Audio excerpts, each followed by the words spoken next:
dans les eaux profondes du fleuve Congo, vivait une sirène nommée Francisca Balenda. Dotée d'une voix envoûtante et d'une beauté mystérieuse, elle était crainte des pêcheurs qui murmuraient qu'elle attirait les hommes vers les profondeurs pour ne jamais les libérer. Mais Francisca rêvait de pouvoir marcher parmi les humains, de les comprendre, et peut-être de les manipuler.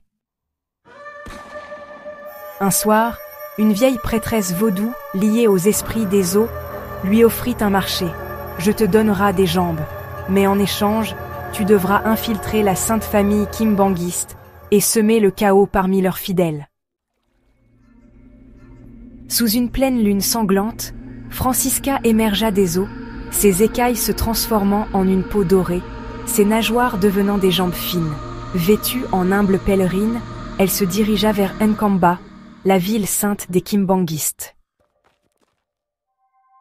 Elle se présenta comme Francisca Balenda, une convertie venue chercher la lumière divine.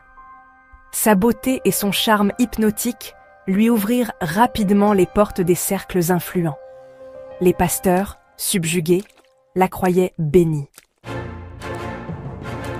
Francisca usa de sa voix mélodieuse pour chanter des cantiques, mais ses paroles étaient empoisonnées.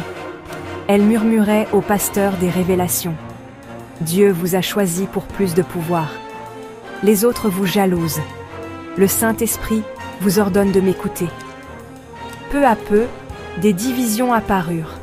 Des fidèles se disputaient, des pasteurs s'accusaient de trahison.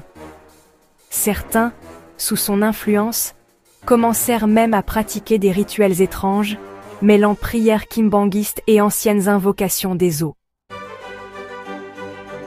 Mais une nuit, un vieux pasteur Mfumu Landu la surprit en train de chuchoter à la rivière en langue des sirènes. Il comprit alors qu'elle n'était pas humaine.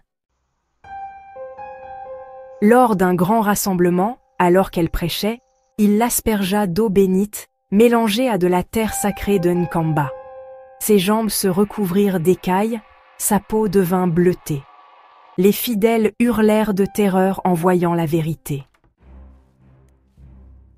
Pris de colère, ils la chassèrent vers le fleuve. Alors qu'elle replongeait dans les eaux, elle leur lança « Vous m'avez rejeté, mais mes sœurs viendront, et Nkamba tremblera. » Depuis ce jour, les pêcheurs racontent qu'une voix envoûtante chante encore près des berges, appelant les kimbanguistes à se noyer dans leurs propres doutes. Francisca Balenda, ancienne sirène des eaux du Congo, avait troqué ses écailles contre un costume élégant et un micro. Sous son nouveau rôle de journaliste influente, elle se présentait comme une fervente kimbanguiste, envoyée par la Sainte Famille pour, révéler des vérités cachées. Elle créa une chaîne en ligne, La Voix de Nkamba, où elle diffusait de fausses prophéties, des rumeurs sur des pasteurs corrompus et des messages divins soigneusement fabriqués. Sources proches de la Sainte Famille m'ont confié que un grand changement arrive. Seuls les élus le verront. Ces reportages semèrent la confusion des fidèles commençaient à douter de leurs dirigeants. Des pasteurs se retournaient les uns contre les autres, accusés de trahison. Les cultes se transformaient en débats houleux, divisant les croyants. Alors, voilà, Francisca utilisait des techniques de manipulation, elle fabriquait des montages audio de supposées voix célestes, elle créait de faux documents attribués à la Sainte Famille, et elle organisait même des interviews truquées avec des témoins payés pour accuser des leaders. Son but ? C'était d'affaiblir la foi kimbanguiste, de semer le chaos, et, dans l'ombre, de préparer le retour des esprits des eaux. Mais, vous savez, les pasteurs les plus sagaces remarquèrent des incohérences. Ces révélations ne se réalisaient jamais. Elle évitait toujours les lieux trop sacrés, comme si l'eau bénite la brûlait. Et puis, certains fidèles rapportèrent l'avoir vue, la nuit, près du fleuve, chantant dans une langue inconnue. Un ancien, Mfumu Landu, décida de l'exposer. Lors d'un grand rassemblement, il l'interrogea. « Si tu es vraiment envoyé par la Sainte Famille, dis-nous, quels sont les 3 préceptes de l'Église kimbanguiste et que dit la Bible dans l'Exode 21 à 17? Et enfin, dis-nous comment doit se comporter un vrai kimbanguiste selon la doctrine, la coutume et l'idéologie du kimbanguisme. Francisca hésita, son sourire se figea. Elle ne connaissait pas la vraie réponse, parce qu'elle n'est pas une vraie kimbanguiste convertie. Sous la pression, son apparence humaine commença à se fissurer.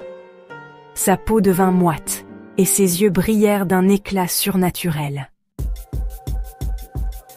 Les pasteurs, réalisant la supercherie, l'encerclèrent et l'aspergèrent d'eau bénite mélangée à de la terre sacrée de Nkamba. « Vous ne pouvez pas me vaincre, les eaux vous engloutiront tous. » Mais les prières des fidèles la terrassèrent. Elle fut bannie, condamnée à marcher sur des braises chaque fois qu'elle approcherait un temple kimbanguiste. Elle devait aussi perdre sa voix, son arme la plus puissante, si elle mentait à nouveau. Et son vrai nom fut révélé à tous, afin que personne ne tombe plus dans son piège. Avant de disparaître dans les flots, elle gronda. « Ma défaite est temporaire. D'autres viendront. Nkamba ne sera jamais en paix. » Depuis, les fidèles restent vigilants. Et chaque fois qu'un journaliste arrive avec de nouvelles révélations, on murmure. Et si c'était encore une sirène? C'est le début et la fin d'une guerre secrète entre les vrais kimbanguistes et les esprits des eaux qui ont infiltré l'église kimbanguiste. Tu veux une suite? Une contre-attaque des pasteurs? Une alliance avec d'autres cultes pour combattre les sirènes?